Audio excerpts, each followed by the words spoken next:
really looked at trees and seen their perfect beauty?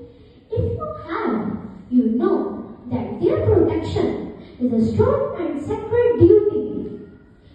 Protection of that spreading cantier through many summers grow, safeguarding of those temples green where the song of bird is known. Then remember that the first fire is an enemy to fight. It is a tree assassin to be watched both day and night.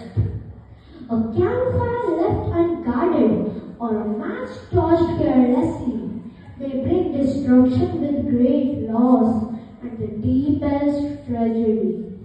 When next you see the white plum branches of a graceful pine, think to yourself, a sacred service is a part and parcel of mine.